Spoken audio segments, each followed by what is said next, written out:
Assalamualaikum warahmatullahi wabarakatuh. Hai kelas, apa kabar semuanya?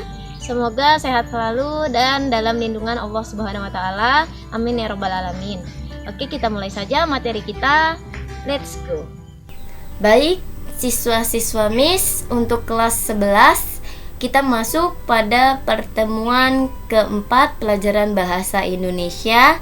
Materi yang kita bahas pada pertemuan ini yaitu teks eksplanasi 2. Pada pertemuan sebelumnya kita sudah membahas tentang pengertian dan ciri-ciri teks eksplanasi, identifikasi informasi, dan konstruksi informasi dalam teks eksplanasi. Pada pertemuan ini kita akan membahas analisis struktur dan kebahasaan teks eksplanasi serta produksi teks eksplanasi. Analisis struktur dan kebahasaan teks eksplanasi. Struktur teks eksplanasi ada pernyataan umum, yaitu penjelasan umum tentang fenomena-fenomena. Bisa berupa pengenalan fenomena tersebut atau juga penjelasannya.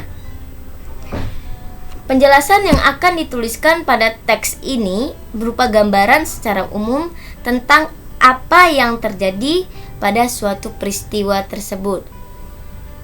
Yang kedua ada penjelasan proses, berisi tentang penjelasan mengenai proses mengapa fenomena tersebut dapat terjadi atau tercipta, dan bagian ini terdiri lebih dari satu paragraf. Pada bagian ini merincikan dan mendeskripsikan penyebab serta akibat dari sebuah bencana alam yang sudah terjadi atau fenomena yang sudah terjadi. Terakhir ada penutup atau interpretasi. Pada bagian ini bersifat opsional atau bisa juga diartikan bersifat pilihan. Bukan suatu keharusan bagian ini harus ada. Teks penutup ini maksudnya adalah kesimpulan atau intisari yang dapat kita ambil dari pernyataan umum dan deretan penjelas atau penjelasan proses. Selanjutnya ada kebahasaan dari teks eksplanasi. Pertama, ada konjungsi. Dalam teks eksplanasi pasti ada konjungsi. Konjungsi yang digunakan menjelaskan hubungan sebab akibat dan hubungan kronologi terjadinya suatu fenomena. Misalnya, jika, bila, sehingga, sebelum, pertama, kemudian, dan sebagainya. Ada juga keterangan waktu. Keterangan waktu ini digunakan untuk menjelaskan waktu terjadinya suatu fenomena. Bisa juga keterangan tempat, ada keterangan keadaan, bisa juga ada. Tapi yang paling banyak kita temukan pada teks eksplanasi yaitu keterangan waktu, karena teks eksplanasi berhubungan dengan fenomena atau suatu peristiwa. Selanjutnya ada istilah. Lebih tepatnya pada teks eksplanasi terdapat istilah-istilah ilmiah. Istilah ilmiah yang sesuai konteks kerap digunakan untuk memperjelas definisi, hubungan sebab akibat, ataupun kronologi terjadinya suatu fenomena. Contoh istilah ilmiah yaitu ada defisit,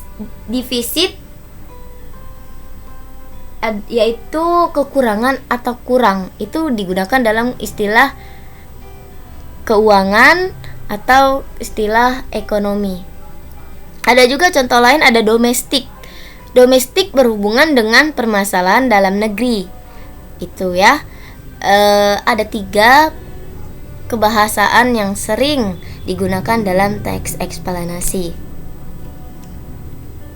Selanjutnya produksi dalam teks eksplanasi. Yang pertama ada pola pengembangan dalam teks eksplanasi, kedua langkah-langkah penulisan teks eksplanasi, serta penyuntingan teks eksplanasi. Pola pengembangan dalam teks eksplanasi ada pola pengembangan sebab akibat, ada pola pengembangan proses. Pada pola pengembangan sebab akibat ini lebih ditekankan pada penyebab dan akibat suatu fenomena atau peristiwa itu terjadi. Sedangkan pada pola pengembangan proses lebih ditekankan isi paragrafnya mengenai proses-proses fenomena tersebut terjadi. Seperti itu ya. Selanjutnya ada langkah-langkah penulisan teks eksplanasi. Bagian A atau pertama, menentukan topik atau tema. Jadi sebelum kita menulis teks eksplanasi, kita tentukan dulu topik atau tema yang akan kita ambil. Misalnya kita ambil topik tentang banjir. Seperti itu. Baru selanjutnya, langkah selanjutnya menentukan tujuan penulisan. Apa tujuan penulisannya? Tujuannya yaitu memberi informasi tentang banjir kepada pembaca atau kepada siswa-siswa. Selanjutnya ada C, bagian C, mengumpulkan data dari berbagai sumber.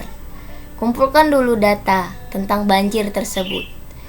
Baru itu selanjutnya susun kerangkanya. Apa kerangkanya? Susun dulu mana yang untuk cocoknya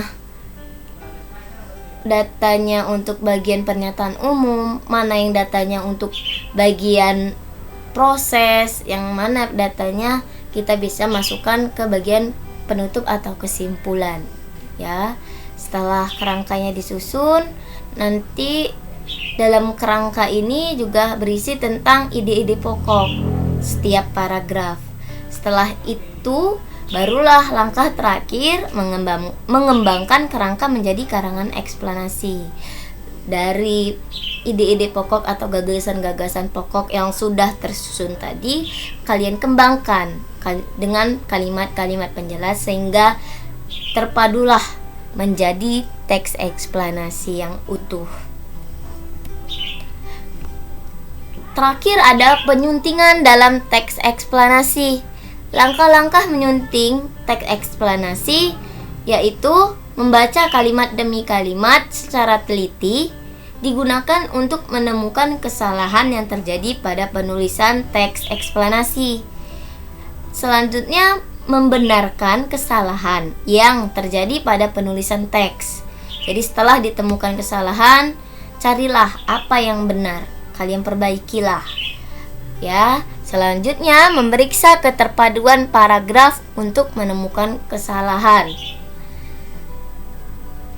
Yang terakhir, memperbaiki keruntutan paragraf yang tidak tepat dapat dilakukan dengan cara membuang kalimat tidak padu, menempatkan paragraf pada urutan tepat, atau menambah paragraf runtut. Jadi paragraf yang tidak padu itu kalimatnya acak. Kalimatnya itu dari kalimat gagasan utama dengan kalimat penjelasnya itu tidak sesuai. Itu dia kalimat tidak padu. Jadi cara memperbaikinya kalian tempatkanlah pada urutan yang tepat. Tambah atau kurangilah ya. Itu tadi penjelasan materi singkat kita.